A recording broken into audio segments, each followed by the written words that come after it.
The universal design method is probably the most advanced in the plumbing world. So today, that's what we're going to do. We're going to explore the plumbing world using the universal design method.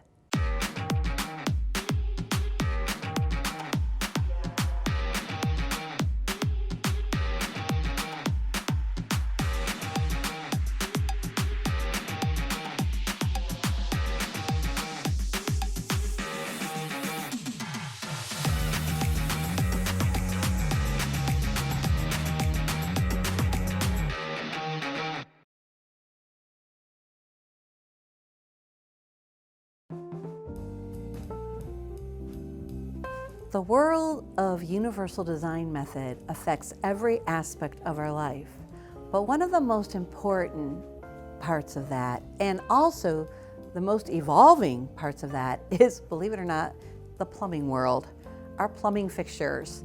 Our plumbing fixtures apply to so many things that we don't even think about. But, of course, kitchens and bathrooms. But now we have, wet bars, we have outdoor bars. There's all kinds of new areas that we use plumbing. But on the same page, we also have watched the advancements of the plumbing world take a new shape and help us to make our lives easier. And when we're using and applying the universal design method, it's imperative that we actually understand, why would I have a single lever faucet? Why would I not do two? And I want to show you all of those new aspects of the plumbing world that are making our life not only easier, more comfortable, but it's also making our life a little bit more simplistic, even though it's advanced technology. But simple things like, when you're filling your coffee pot and you're filling up the coffee pot and you're putting it, and you're carrying it over to the coffee maker, now we have something, it's really cute, a little tiny faucet, and it's instant hot. You know what? You don't have to do any of that. You just have to hold your mug or your bowl, oatmeal, whatever that is, right there. So let's share with you today some of those really fun aspects of the new plumbing world. We're also going to show you some demos of features like this faucet, where you just rub your hand over it and it instantly turns on. And by the way, maybe you just want to tap on it. You can use your nose, you can use your fingertips, you can use your elbow. Awesome, just awesome. Think about as your life evolves and you grow older. Things aren't so easy as they used to be, and reaching over, hanging over the sink or hanging over the countertop become a little more challenging. And in that respect, this push button type of turn on, turn off garbage disposal is amazing. And literally that's what it is. It's an air button. You just push the button and voila, your garbage disposal turns on and then it turns off. That's just so simple, and it goes in your countertop. You're not stretching over, trying to flip a toggle, or for me, I don't know why, I always have my paper towel holder. I'm like reaching around my paper towel holder because I've got 1,000 things on my countertop, which drives me nuts. So there we are. You just push the button right in your counter, and you've got your garbage disposal working right then and there.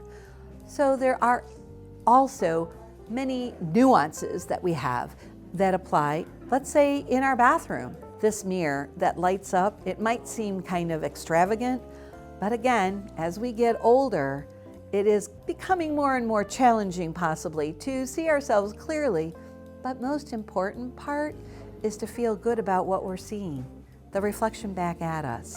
Well, this mirror is round. Now you've taken away the restrictions, you feel very comfortable, and there you are, you're enjoying your reflection back. It's a great way to start your morning, by the way. Tell yourself, share with yourself how much you appreciate yourself. So in the bathroom, I think this is where we've created our greatest fears.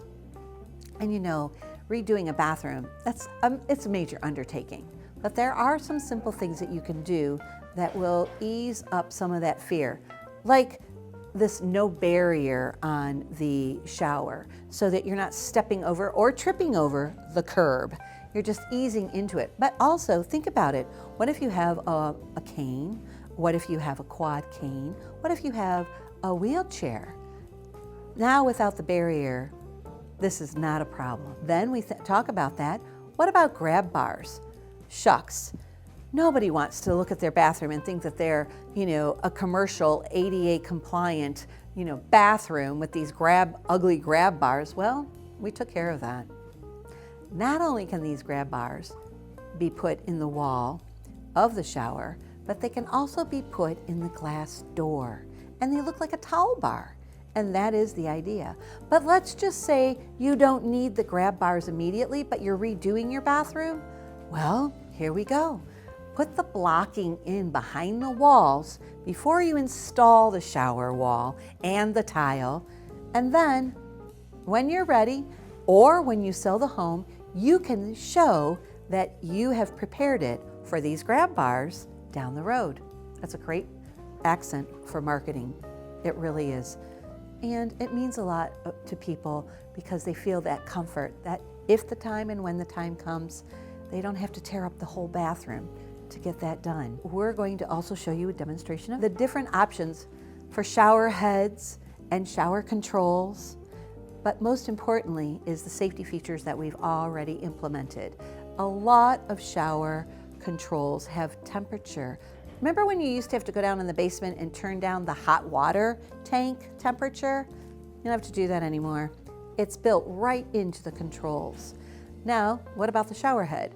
That's grand, so you have a shower head. But everybody's favorite is that rain shower head over your head. And by the way, hair like this, I would drown before I actually got the soap out of my hair. But what do we do in a shower? It's our sanctuary. It's our time of peace and quiet, and you're not doing anything else in the shower. Just for letting the water relax you and clearing your mind and your thoughts. It's a great way, believe it or not, to meditate. Now, don't fall asleep. That shower head can also be a handheld. And again, we're going to demonstrate all this for you in the next show, but I really wanted to point out the options that are here for you. And a grab shower head, you might think, well, I don't need that, but believe it or not, or it's a luxury, but that pole that shower head is going up and down on, you can wash little people, tall people, you can wash while you're sitting down. You can wash the dog, you can wash the walls. Believe it or not, it also can be stationary, so you don't have to have 3 or 4 or even 2 shower heads. You can just use that. It's a great accent to any bathroom. Don't miss out on that. You deserve it. All right, now, how about toilets? Believe it or not, there's about 6 different varieties of toilets now. It's no longer a basic toilet. But when you go into an older building and when you're in an older building, and when you go to sit down on the toilet and you're going down, down, down, you literally think you're going to fall before you hit the toilet seat. That's why we came up with comfort toilet height. And now we've elongated the bowl so that our whole body fits on the toilet. It's comfortable, and it's also at a height that's easy to get out of. You can actually just stand up. I don't know about you, and I don't care what part of your life you're in, but when I go to a sink and I've got, one lever and the other lever, and I'm hot, cold, first of all, it's just taking me too much time to figure that all out and then wait for it to come out the right temperature just to wash my hands. But at the same time, as I get older, this isn't so comfortable anymore. We don't grasp like that anymore. So we do really these single lever faucets. They make sense. They're easy. And they also free up the space on the countertop. One last thing that I wanted to mention are the handles that we apply the hardware. Now this is bathroom and kitchen, but you notice that there are handles that have the extensions over them. Do you ever go around the corner in someone's kitchen and get your pocket or your sweater caught and it jerks you backwards? That's because it didn't have what's called a return handle. It returns back into the cabinet. And by golly, you probably put a knob in there somewhere, and those are even worse. Don't be afraid to put handles on everything, but pay attention, have them curve back in so you're not catching yourself on your way through the kitchen. All right, I'm super excited about sharing all of these things with you, but most fun is when we actually go and see them in person. Let's go. I'll see you next week, and we'll have another great adventure together.